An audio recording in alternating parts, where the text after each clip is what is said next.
வணக்கம். இப்போ ஒரு சுவாரஸ்யமான கேள்வியோட இன்னைக்கு நம்ம ஆழமான அலசல ஆரம்பிக்கலாம். எப்பவாவது உங்க மூளையே உங்களுக்கு எதிரியா உங்களை பயமுறுத்துற மாதிரி வேலை செய்யுதுன்னு தோணியிருக்கா? இது நிறைய பேருக்கு அன்றாட வாழ்க்கையில நடக்கிற ஒரு விஷயம்தான். ஆமா, நீ எதற்குமே உருப்பட மாட்ட, இல்ல உன்னால இந்த வேலையை கண்டிப்பா முடிக்க முடியாது, இல்லனா கேஸ் சிலிண்டரை செக் பண்ணலனா வீடு பத்திக்கிட்டு எரிஞ்சிடும் அப்படின்னு உங்க மூளை உங்ககிட்டயே பொய் சொல்றத நீங்க கவனிச்சிருக்கீங்களா? கண்டிப்பா. அந்த மாதிரி நேரங்கள்ல பாத்தீங்கன்னா வெளியில இருந்து நமக்கு எந்த ஆபத்தும் இருக்காது, ஆனா நமக்கு நாமே ஒரு மிகப்பெரிய எதிரி மாதிரி ஆயிடுவோம். கரெக்ட்.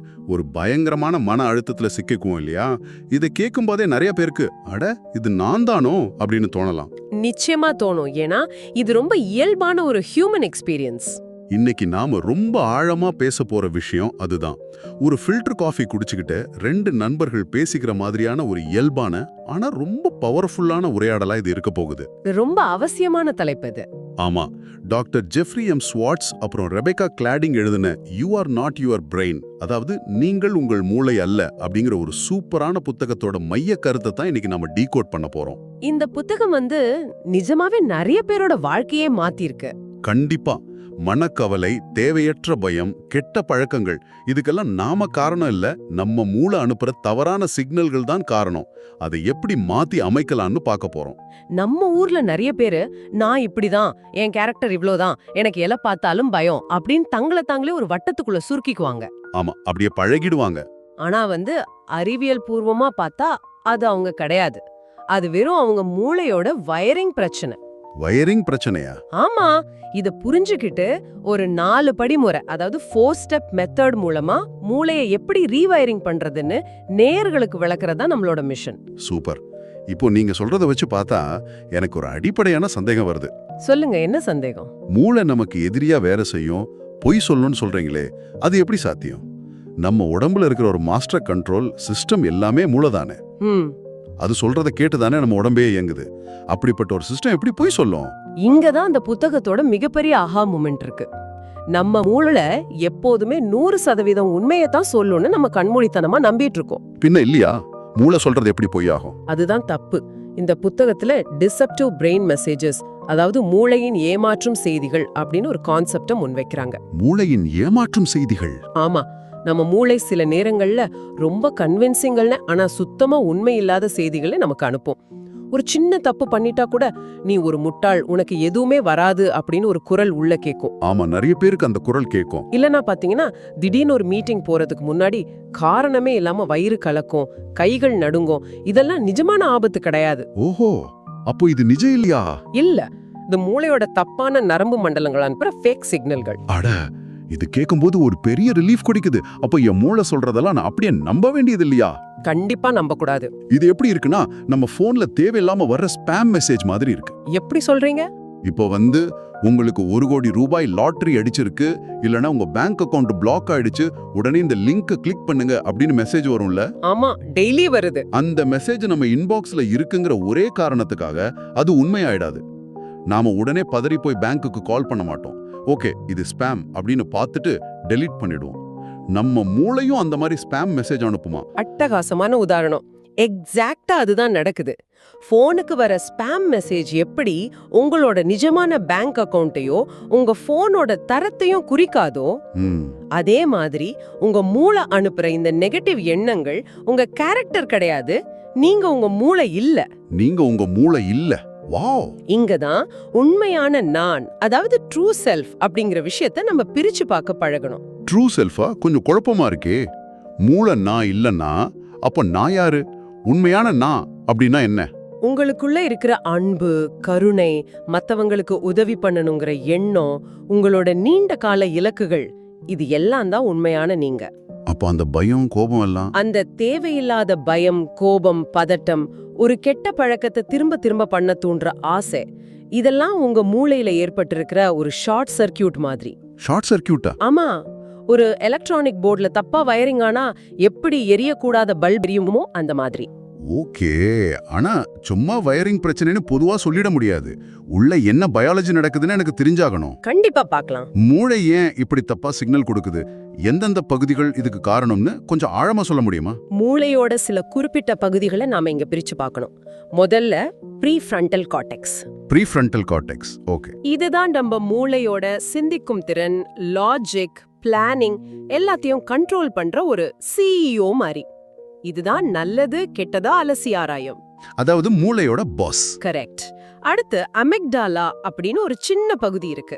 இது ஒரு ஃபயர் அலாரம் மாதிரி வேலை செய்யும். ஃபயர் அலாரமா? ஆமா, நிஜமாவே ஒரு சிங்கம் துரத்துனா உடனே பயத்தை உருவாக்கி உங்களை ஓட வைக்கிறது இதோட வேலை. நம்ம உயிரை காப்பாத்துறது இதுதான். அது நல்ல விஷயம் தானே? நல்லதுதான். ஆனா பிரச்சனை என்னன்னா, சில பேருக்கு ஆபத்தே இல்லாதப்போ ஒரு சின்ன இமெயில் பாஸ் கிட்ட இருந்து வந்தா கூட இந்த அமிக்டாலா பெரிய சிங்கம் துரத்துற மாதிரி அலாரம் அடிச்சிடும். அடப்பாவுமே, அப்போ ஃபயர் அலாரம் அடிக்கும்போது அந்த சிஇஓ ஆபீஸ்ல என்ன நடக்கும்? லாஜிக்கா யோசிக்கிற அந்த ப்ரீஃப்ரண்டல் கார்டெக்ஸ் என்ன பண்ணும்? அதுதான் ட்விஸ்ட். அமிக்டாலா ரொம்ப ஓவர் ஆக்டிவா அலாரம் அடிக்கும்போது சிஇஓட வேலை முடங்கிடுது. அதாவது சிஇஓ ஆஃப் ஆயிடுவார். இப்போ புரியுது. அப்போ லாஜிக்கா யோசிக்கிற பகுதி ஷட் டவுன் ஆயிடுது, ஆனா பயப்படுற பகுதி மட்டும் ஓவர் ஆக்டிவா கத்திக்கிட்டே இருக்கு. அதேதான். அதனாலதான் நமக்கு பயம் வரும்போது எவ்வளவுதான் நமக்கு நாமே ஒண்ணுமில்ல ரிலாக்ஸ்ன்னு சொல்லிக்கிட்டாலும் கேட்க மாட்டேங்குது. திடீர்னு வியர்க்குது, நெஞ்சு படபடங்குது. சரியா சொன்னீங்க. இது ஒரு பக்கம் இருக்க. பேசல் கேங்லியா அப்படின்னு இன்னொரு பகுதி இருக்கு. பேசல் கேங்லியா இது என்ன பண்ணும்? இதுதான் பழக்கங்களை, அதாவது ஹேபிட்ஸை உருவாக்குற சென்டர். நம்ம மூளை எப்பவுமே ஒரு ஹேபிட் லூப்ல தான் இயங்கும். ஹேபிட் லூப்னா? தூண்டுதல், நடத்தை, தற்காலிக நிவாரணம். இத மூளை திரும்ப திரும்ப பண்ண ஆசைப்படும். ஓகே, இந்த இடத்துல என் சொந்த அனுபவத்துல இருந்து ஒன்னு சொல்றேன், அது சரியான பாருங்க. சொல்லுங்க பாப்போம். நான் ஒர்க்ல ரொம்ப ஸ்ட்ரெஸ் ஆனா எனக்கு தெரியாமலே என் கை போனை எடுத்து இன்ஸ்டாகிராம் ஓபன் பண்ணி ரீல்ஸ் பார்க்க ஆரம்பிச்சிடும். நிறைய பேருக்கு இது நடக்கும். ஒரு அரை மணி நேரம் போனதே தெரியாது. இங்க ஸ்ட்ரெஸ்ங்கிறது தூண்டுதல், இன்ஸ்டாகிராம் பாக்குறது நடத்தை. ஆமா, அந்த அரை மணி நேரம் என் ஒர்க் டென்ஷன் மறந்து ஒரு ரிலீஃப் படிக்குது. அதுதான் தற்காலிக நிவாரணம். இதுவா அந்த ஹேபிட் லூப்? 100% இதுதான். அந்த நேரத்துல உங்க மூளைக்கு டோபமைன் அப்படிங்கிற கெமிக்கல் கிடைச்சு ஒரு போலி சந்தோஷத்தை கொடுக்குது. அப்போ இது ஒரு மாயையா? ஆமா, இது அப்படியே பழகி ஸ்ட்ரெஸ் வந்தாலே இன்ஸ்டாகிராம் தான் தீர்வுன்னு பேசல் கேங்லியா ரெக்கார்ட் பண்ணி வச்சிடும். இதுல இன்னொரு வில்லனும் இருக்கான். புதுசா ஒரு வில்லனா? அவர் பேர் என்ன? கார்டெட் நியூக்ளியஸ். இவர் என்ன பண்ணுவாரு? ஒரு செயல்ல இருந்து இன்னொரு செயலுக்கு நம்ம கவனத்தை மாத்துறது, அதாவது வண்டியில கியர் மாத்துற மாதிரி ஸ்மூத்தா கவனத்தை ஷிஃப்ட் பண்றது இதோட பொறுப்பு. ஓகே, கியர் பாக்ஸ் மாதிரி. ஆமா, ஆனா ஓசிடி, அதாவது அப்சசிவ் கம்பல்சிவ் டிசார்டர் இருக்கிறவங்களுக்கோ அல்லது எதையாச்சும் நினைச்சு ஓவர் திங்கிங் பண்றவங்களுக்கு இந்த கார்டேட் நியூக்ளியஸ் சரியா வேலை செய்யாது. அது ஒரு இடத்துல ஸ்டக் ஆயிடும். அதாவது ஹைவேல கார் ஓட்டும்போது கியர் பாக்ஸ் ஃபர்ஸ்ட் கியர்லயே மாட்டிட்டா எப்படி இன்ஜின் கத்துமோ, கரெக்ட், முன்னாடியும் போக முடியாம வண்டியை நிப்பாட்டவும் முடியாம தவிப்போமோ, அந்த மாதிரி மூளை ஒரே பயத்துல ஒரே எண்ணத்துல லாக் ஆயிடுது. கரெக்டா? மிக சரியான உதாரணம். அந்த கியர் மாறாததால தான் கை கழுவுனவங்க திரும்ப திரும்ப கை கழுவுவாங்க. கேஸ் சிலிண்டரை 3 தடவை செக் பண்ணிட்டு போய் தூங்க முடியாம திரும்ப வந்து செக் பண்ணுவாங்க. இப்போ எனக்கு ஒரு பயம் வருது. என்ன பயம்? நீங்க சொல்ற பயாலஜியை வச்சு பார்த்தா ஏன் கியர் பாக்ஸ் ரிப்பேர், ஏன் ஃபயர் அலாரம் சும்மா சும்மா அடிக்குதுன்னா நான் இப்போ இப்படியே தான் வாழணுமா? அப்படி இல்ல. ஏன் மூளையோட அமைப்பு இதுதான். நான் இப்படிதான் கோவப்படுவேன், இப்படிதான் ஸ்ட்ரெஸ் ஆவேன்னு நான் அதோட வாழ பழகிக்கணுமா? இதை மாத்தவே முடியாதா? அங்கதான் அறிவியலோட மிகப்பெரிய மேஜிக் இருக்கு. இத கண்டிப்பா மாத்த முடியும். நரம்பியல் நெகிழ்வுத்தன்மை, அதாவது நியூரோபிளாஸ்டிசிட்டி அப்படின்னு ஒரு கான்செப்ட் இருக்கு. நியூரோபிளாஸ்டிசிட்டி? ஆமா, நம்ம மூளை கான்கிரீட் ஊத்தி கட்டின கட்டிடம் கிடையாது. அது ஒரு களிமண் மாதிரி, பிளாஸ்டிக் மாதிரி. நீங்க எந்த வயசுல இருந்தாலும் அதை எப்படி வேணாலும் மாத்தி அமைக்க முடியும். அட, உண்மையாவா? 30-40 வயசுக்கு அப்புறம் கூட மூளையோட வயரிங்க மாத்தலாமா? தாராளமா மாத்தலாம். இதுல அறிவியலாளர்கள் ஹெப்ஸ் லா அப்படின்னு ஒரு முக்கியமான விதியை சொல்றாங்க. Neurons that fire together wire together. கொஞ்சம் சாதாரண மொழியில சொல்ல முடியுமா? கண்டிப்பா. அதாவது எந்த நரம்புகள் மூளையில ஒரே நேரத்துல தொடர்ந்து வேலை செய்தோ அவை ஒன்றோடொன்று ஸ்ட்ராங்கா இணையும். ஒரு அடர்ந்த காட்டுக்குள்ள நீங்க முதல் முறையா நடந்து போறீங்கன்னு வெச்சுக்குவோம். வழி ரொம்ப கரடு முரடா, செடி கொடிகள் நிறைஞ்சு இருக்கும். நடக்கிறதுக்கு ரொம்ப கஷ்டமா இருக்கும். ஆமா, வழி இருக்காது. ஆனா நீங்க தினமும் அதே வழியில நடந்தீங்கன்னா என்ன ஆகும்? அந்த செடிகள் எல்லாம் மிதிப்பட்டு ஒரு தெளிவான மண் பாதை உருவாகிடும். தொடர்ந்து நடந்தா அதுவே ஒரு தார் ரோடா மாறிடும். ஓகே, புரியுது. நம்ம மூளையும் அப்படிதான். நீங்க திரும்ப திரும்ப நெகட்டிவா பயந்து போய் யோசிச்சா அந்த பயத்துக்கான தார் ரோடு மூளையில ரொம்ப ஸ்ட்ராங் ஆகிடும். ஓஹோ, அப்போ நாம வேணும்னே நம்மளோட எண்ணங்களை பாசிட்டிவா ஆரோக்கியமான விஷயங்கள் பக்கம் திருப்புனா மூளையில புதுசா ஒரு பாதை உருவாகும். கரெக்ட். பழைய பாதையில நாம நடக்காம விட்டா அந்த ரோடு மறுபடியும் செடி கொடிகள் முளைச்சு அழிஞ்சிடும். அதத்தான் செல்ஃப் டைரக்டட் நியூரோபிளாஸ்டிசிட்டின்னு சொல்றீங்க. அதாவது நம்ம மூளைய நாமே மாற்றி அமைக்கிறது. எக்ஸாக்ட்லி. அதனால தான் சொல்றேன், உங்க மூளை உங்க கண்ட்ரோல்ல தான் இருக்கு. கேட்கும் போதே ஒரு பெரிய நம்பிக்கை வருது. இப்போ சயின்ஸ் என்னன்னு புரிஞ்சுக்கிட்டோம். ஆனா இது எப்படி நடைமுறையில செய்யறது? அதுக்கு தான் அந்த 4 படிமுறை இருக்கு. எனக்கு நிஜமாவே ஒரு பயம் வரும்போது இப்படி அந்த புது தார் ரோட மூளையில போடுறது. இந்த புக்கோட ஹீரோவே அந்த 4 ஸ்டெப் மெத்தட் தான் சொன்னீங்க. அது என்னன்னு பார்க்கலாமா? கண்டிப்பா.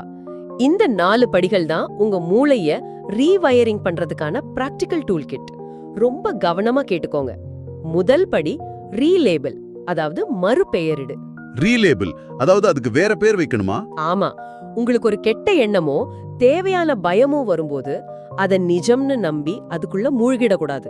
அதுக்கு சரியான பெயர் வைக்கணும். எப்படி? நான் ஒரு தோல்வியாளன் அப்படின்னு தோணும்போது, இல்ல நான் தோல்வியாளன் இல்ல, என் மூளை என்ன அப்படி நினைக்க வைக்குது, இது வெறும் மூளை அனுப்புற ஒரு ஸ்பாம் மெசேஜ் அப்படின்னு அதை பிரிச்சு லேபிள் பண்ணணும். ஓகே, அந்த ஸ்பாம் மெசேஜ் உதாரணம் மாதிரி இது நிஜம் இல்ல, இது மூளையோட தப்பான சிக்னல் அப்படின்னு முத்திர குத்துறது. அதேதான். ஆனா இங்க எனக்கு ஒரு சந்தேகம் வருது. நான் லேபிள் பண்ணிட்டேன், இது பொய் தானே எனக்கு தெரிஞ்சிருச்சு. ஆனா என் உடம்புல அந்த படபடப்பு அப்படியே தானே இருக்கும். எனக்கு நெஞ்சு வலிக்கிற மாதிரி இருக்குமே, அதை சும்மா இது பொய்ன்னு சொன்னா சரியாயிடுமா? ரொம்ப ஆழமான கேள்வி. அதனாலதான் முதல் படியோட நம்ம நிக்க கூடாது. இங்கதான் 2வது படி வருது, ரீஃப்ரேம், அதாவது மறுசட்டமிடு. மறுசட்டமிடு. உடம்புல வர்ற அந்த படபடப்புக்கும் உணர்ச்சிகளுக்கும் நீங்க லாஜிக்கா ஒரு காரணத்தை தேடணும். ஏன் எனக்கு இப்படி வியர்க்குது? ஏன்னா என் மூளையில இருக்கிற அமிக்டாலா இப்ப ஃபயர் அலாரம் அடிக்குது. ஓ, பயாலஜிய காரணம் காட்டுறது. ஆமா, இது என்னோட பயம் கிடையாது, இது ஒரு பயாலஜிக்கல் ரியாக்ஷன் அப்படின்னு உங்களுக்கு நீங்களே அறிவியல் பூர்வமா விளக்கி சொல்லணும். ஓகே. இப்படி மூளை பண்ற வேலையை நீங்க சயின்ஸா பார்க்கும்போது அந்த எண்ணம் மேல இருக்கிற குற்ற உணர்ச்சியோ அதீத பயமோ படிப்படியா குறைய ஆரம்பிக்கும். கொஞ்சம் இருங்க, எனக்கு இங்க ஒரு பெரிய முரண்பாடு தெரியுது. என்னது? நீங்களே கொஞ்ச நேரம் முன்னாடி சொன்னீங்க, அமிக்டாலா ஓவர் ஆக்டிவா இருக்கும்போது லாஜிக்கா யோசிக்கிற மூளை அந்த சிஇஓ மாதிரி ஆஃப் ஆயிடும்னு. ஆமா, சொன்னேன். சிஇஓவே சீட்ல இல்லாதப்போ நான் எப்படி இவ்வளவு பெரிய சயின்ஸ், பயாலஜி, ரீஃப்ரேம் இதெல்லாம் லாஜிக்கா யோசிக்க முடியும்? இது நடக்கிற காரியமா? வாவ், ரொம்ப பிரமாதமான ஒரு லாஜிக்கல் பாயிண்ட பிடிச்சிருக்கீங்க. உண்மைதான். பயத்துல உச்சக்கட்டத்துல இருக்கும்போது இதெல்லாம் யோசிக்கிறது ரொம்ப கஷ்டம். அப்ப என்ன பண்றது? அதனாலதான் இத பிராக்டிஸ் பண்ணணும்னு சொல்றாங்க. உங்களுக்கு பிரச்சனை இல்லாத அமைதியான நேரங்கள்ல சின்ன சின்ன விஷயங்களுக்கு இத அப்ளை பண்ணி பழகணும். ஓஹோ, ட்ரெய்னிங் மாதிரியா? ஆமா. அப்படி பழக பழக உங்களோட ப்ரீஃப்ரண்டல் கார்டெக்ஸ்ல புது நரம்பு பாதை உருவாகும். அப்புறம் ஒரு பெரிய புயல் வரும்போது ஆட்டோமேட்டிக்கா இந்த ரீஃப்ரேம் பண்ற பழக்கம் உங்களை காப்பாத்தும். சூப்பர். அப்ப முதல் படி லேபிள் பண்றோம், 2வது படி இது பயாலஜின்னு புரிஞ்சுக்கிறோம், அடுத்த 3வது படி. 3வது படி ரொம்ப ரொம்ப முக்கியமானது. இங்கதான் நீங்க ஆக்ஷன் எடுக்கணும். ரீஃபோக்கஸ், அதாவது மறு கவனம் செலுத்து. ரீஃபோக்கஸ். அந்த கெட்ட எண்ணம் வரும்போது இது போய் இது மூளையோட வேலைன்னு புரிஞ்சுக்கிட்டதுக்கு அப்புறம் அப்படியே உட்கார்ந்து அதிலே உழண்டுட்டு இருக்க கூடாது. உங்க கவனத்தை வேற ஒரு ஆக்கப்பூர்வமான விஷயத்துல திருப்பணும். அதாவது வேற வேலை பார்க்கணும். ஆமா, இதுக்கு 15 மினிட் ரூல், 15 நிமிட விதி அப்படின்னு ஒண்ணு இருக்கு. 15 நிமிட விதியா? ஏன் குறிப்பா 15 நிமிஷம்? அதுல அப்படி என்ன மேஜிக் இருக்கு? கட்டமா இருக்கும். ஆமா, கண்ட்ரோல் பண்ணவே முடியாது. உடனே ரியாக்ட் பண்ணாம குறைந்தது 15 நிமிடம் வேற ஏதோ ஒரு வேலையில முழு கவனத்தையும் வைக்கிறோம். பாட்டு கேட்கறது, நடக்கிறது, கார்டனிங் பண்றது, இல்ல ஒரு நண்பருக்கு கால் பண்ணி பேசுறதுன்னு அந்த 15 நிமிஷத்தை கடத்தணும். அப்படி பண்ணா என்ன ஆகும்? நீங்க வேற வேலையில கவனத்தை திருப்பும் போதும் மூளை பழைய பாதையில நரம்புகளை இணைக்கிறத நிறுத்திட்டு புது பாதையில கவனத்தை செலுத்தும். அந்த பழைய கெட்ட எண்ணத்துக்கான பாதைக்கு போற ரத்தத்தை நீங்க நிப்பாட்டுறீங்க, அது பசியில செத்து போக ஆரம்பிக்கும். வாவ்! அதாவது அந்த தார் ரோட நாம பயன்படுத்தாம விட்டு அதுல செடி வளர விடுறோம். அந்த 15 நிமிஷத்துல மூளையோட கியர் மாறிடும். அருமை. இப்போ 4வது படி. 4வது படி ரீவேல்யூ, மறு மதிப்பீடு. முதல் 3 படியும் செஞ்சதுக்கு அப்புறம் நீங்க அமைதியான மனநிலைக்கு வந்திருப்பீங்க. இப்போ அந்த பழைய எண்ணத்தை திரும்பி பாருங்க. இந்த மூளை சொன்ன பொய்க்கு என் வாழ்க்கையில எந்த மதிப்பும் இல்ல, இது வெறும் குப்பை அப்படின்னு நீங்க முழுசா உணர்வீங்க. ஓகே, அதுக்கு பவர் இல்லைன்னு சொல்றது? ஆமா, அதுக்கு எந்த பவரும் இல்லைன்னு நீங்களே ஆணித்தரமா முடிவு பண்ணுவீங்க. அப்ப முதல்ல இது மூளையோட ஸ்பாம் மெசேஜ்னு கண்டுபிடிக்கிறோம், அது ரீலேபிள். அப்புறம் இத அமிக்டாலா பண்ற சயின்ஸ் வேலைன்னு புரிஞ்சுக்கிறோம், அது ரீஃப்ரேம். கரெக்ட். உடனே அந்த 15 நிமிஷம் வேற ஒரு நல்ல வேலையில கவனத்தை திருப்புறோம், அது ரீஃபோக்கஸ். கடைசியா அந்த எண்ணத்தையே குப்பையில தூக்கி போடுறோம், அது ரீவேல்யூ. செம்ம பிராக்டிகலான ஒரு டூல் கிட் இது. ஆமா, ஆனா இது சும்மா ஒரு நாள் செஞ்சுட்டு விடுறது கிடையாது. ஒவ்வொரு முறையும் அந்த ஸ்பாம் மெசேஜ் வரும்போது நீங்க விழிப்புணர்வோடு இருந்து இந்த 4 படியும் ஃபாலோ பண்ணணும். இது அன்றாட வாழ்க்கையில இன்னும் எப்படி அப்ளை பண்றதுன்னு கொஞ்சம் பேசுவோமா? கண்டிப்பா பேசலாம். நிறைய பேருக்கு தங்களை தாங்களே குறை சொல்லிக்கிற பழக்கம் இருக்கும். அதாவது இன்னர் கிரிட்டிக். எனக்கு இங்கிலீஷ் பேச வரல, நான் பார்க்கறதுக்கு நல்லா இல்ல அப்படின்னு தங்களையே தாழ்த்திக்குவாங்க. ஆமா, அதே மாதிரி மத்தவங்கள எப்ப பார்த்தாலும் குறை சொல்ற இன்னர் புல்லியும் நிறைய பேருக்குள்ள இருக்கும். சரியா சொன்னீங்க. இந்த இன்னர் கிரிட்டிக்கும் சரி, இன்னர் புல்லியும் சரி, ரெண்டுமே மூளை அனுப்புற ஸ்பாம் மெசேஜ்கள் தான். இதுக்கு நீங்க எந்த முக்கியத்துவமும் கொடுக்க கூடாது. வேற எந்த மாதிரி பிரச்சனைக்கு இது உதவும்? சிலருக்கு ஸ்ட்ரெஸ் வந்தா உடனே சக்கரை ஸ்வீட் சாப்பிடணும்னு தோணும். சிலருக்கு எப்ப பார்த்தாலும் கை கழுவுற மாதிரி சுத்தமா இருக்கணும்னு நினைக்கிற ஓசிடி பிரச்சனைகள் இருக்கும். இது எல்லாத்துக்குமே இந்த 4 ஸ்டெப் மெத்தட் ஒரு மிகப்பெரிய தீர்வு. எனக்கு ஒரு கேள்வி, உறவுகள்ல வர்ற சண்டைகளுக்கும் இதை பயன்படுத்தலாமா? கண்டிப்பா பயன்படுத்தலாம். சில சமயம் புருஷன் பொண்டாட்டிக்குள்ள சின்ன விஷயத்துக்கு கோவப்பட்டு கத்திடுவோம். அப்புறம் ஐயோ இப்படி பேசிட்டோமே, இது தேவையே இல்லையேன்னு ஃபீல் பண்ணுவோம். ரொம்ப முக்கியமான பாயிண்ட் இது. உறவுகள்ல பிரச்சனை வரும்போது நடக்கிறதுக்கு பேரு அமிக்டாலா ஹைஜாக். Amygdala hijack. ஆமா, மூளையோட பயம் மற்றும் கோவப்பகுதி உங்களை அப்படியே ஹைஜாக் பண்ணிடுது. அந்த நேரத்துல அவர் என்ன மதிச்சவே இல்ல, அவளுக்கு என் மேல அன்பே இல்ல, வேணும்னே பண்றா அப்படின்னு மூளை பொய் சொல்லும். அப்போ அந்த 4 ஸ்டெப்ஸை யூஸ் பண்ணணுமா? ஆமா, அப்போ நீங்க ரீலேபிள் பண்ணணும். இது நிஜம் இல்ல, என் மூளை ஓவர் ரியாக்ட் பண்ணுது. அப்புறம் 15 நிமிஷம் ரீஃபோக்கஸ் பண்ணி வேற ரூமுக்கு போய் தண்ணி குடிச்சிட்டு அமைதியா வந்து பேசினா முக்காவாசி விவாகரத்துகளே நடக்காது. சூப்பர். இங்க எனக்கு பொருளாதார மேதை ஆடம் ஸ்மித் சொன்ன ஒரு அற்புதமான கான்செப்ட் ஞாபகம் வருது. இம்பார்ஷியல் ஸ்பெக்டேட்டர், அதாவது நடுநிலை பார்வையாளன் அப்படின்னு அவர் சொல்லுவார். ஆமா, ரொம்ப பொருத்தமான கான்செப்ட்.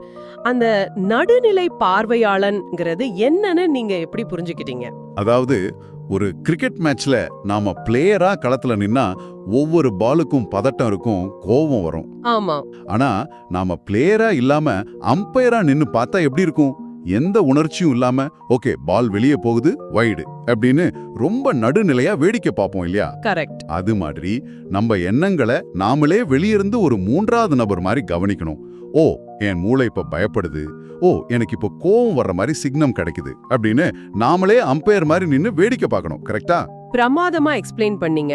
நீங்க எந்த அளவுக்கு உங்களுடைய எண்ணங்களை அம்பையர் மாதிரி வெளியிருந்து கவனிக்கிறீங்களோ அதுக்கு பேர் தான் மைண்ட்ஃபுல் அவேர்னஸ். Mindful awareness. அந்த விழிப்புணர்வு வந்துட்டா மூளையால உங்களை ஏமாத்தவே முடியாது. இதெல்லாம் கேட்கறதுக்கு ரொம்ப இன்ஸ்பைரிங்கா இருக்கு. ஆனா ஒரு லாஜிக்கல் மைண்டோட நான் கேக்குறேன், இது நிஜமா வேலை செய்யுதான்னு எப்படி நம்புறது? இதுக்கெல்லாம் ஏதாவது சயின்டிபிக் ப்ரூஃப், ஆதாரம் இருக்கா? வெறும் பாசிட்டிவ் திங்கிங் மாதிரி இல்லாம நிஜமாவே மூளை மாறுதா? நிச்சயமா இருக்கு. இது சும்மா நம்பி ஏமாறுற விஷயம் கிடையாது. பழக்கங்களை மாத்துறது ஒரு நாள்ல நடக்காது. அறிவியல் படி ஒரு புது பழக்கம் உங்க மூளையில ஒரு ஸ்ட்ராங்கான நரம்பு பாதையா பதிய குறைந்தது 66 நாட்கள் ஆகும்னு சொல்றாங்க. 66 நாட்களா? ஆமா, அது வரைக்கும் தொடர்ந்து இதை செய்யணும். இதோட நம்பகத்தன்மைக்கு ஒரு பெரிய ஆதாரம் என்னன்னா எஃப்எம்ஆர்ஐ ஸ்கேன். மூளைய நிஜமாவே ஸ்கேன் பண்ணி பாத்துருக்காங்களா? என்ன தெரிஞ்சது அதுல? ஆமா, ஓசிடி நோயாளிகளுக்கு இந்த ஆய்வு பண்ணாங்க. அவங்களுக்கு எந்த விதமான மனநல மருந்துகளோ மாத்திரைகளோ கொடுக்கல. மருந்து எதுவுமே கொடுக்கலையா? இல்ல, வெறும் இந்த 4 படி முறைய மட்டுமே சொல்லி கொடுத்து ட்ரீட்மெண்ட் பண்ணிருக்காங்க. பல வாரங்கள் அவங்க தங்களோட மூளைய ரீலேபிள், ரீஃப்ரேம், ரீஃபோக்கஸ், ரீவேல்யூ பண்ணிக்கிட்டே இருந்தாங்க. அப்புறம் என்னாச்சு? சில மாசங்களுக்கு அப்புறம் அவங்க மூளைய எஃப்எம்ஆர்ஐ ஸ்கேன் பண்ணி பார்த்தப்போ டாக்டர்களே ஆச்சரியப்படுற அளவுக்கு மூளையோட பிசிக்கல் வயரிங் நிஜமாவே மாறி இருந்தது. அட, அந்த கார்டேட் நியூக்ளியஸ்ல இருந்த பிரச்சனை சரியாகி மூளை நார்மலா வேலை செய்ய ஆரம்பிச்சது. செம்ம பவர்ஃபுல். மாத்திரை செய்ய வேண்டிய வேலையை எந்த கெமிக்கலும் இல்லாம நம்மளோட சொந்த விழிப்புணர்வே செஞ்சிருக்கு. நம்ம கையில எவ்வளோ பெரிய பவர் இருக்குன்னு இது காட்டுது. அதான் உண்மை. நம்ம மூளைய நாமளே கண்ட்ரோல் பண்றதுக்கான சாவிய அறிவியல் நமக்கு கொடுத்திருக்கு. நம்ம மூளை ஒரு ஆட்டோ பைலட் மோட்ல இயங்கிட்டு இருக்கு. அத மேனுவல் கண்ட்ரோலுக்கு கொண்டு வரதுக்கான வழிமுறை தான் இந்த 4 ஸ்டெப்ஸ். ஓகே, நாம இந்த சிறப்பான உரையாடலோட இறுதி பகுதிக்கு வந்துட்டோம். இன்னைக்கு நாம நிறைய ஆழமான அறிவியல் பூர்வமான விஷயங்களை பார்த்தோம்.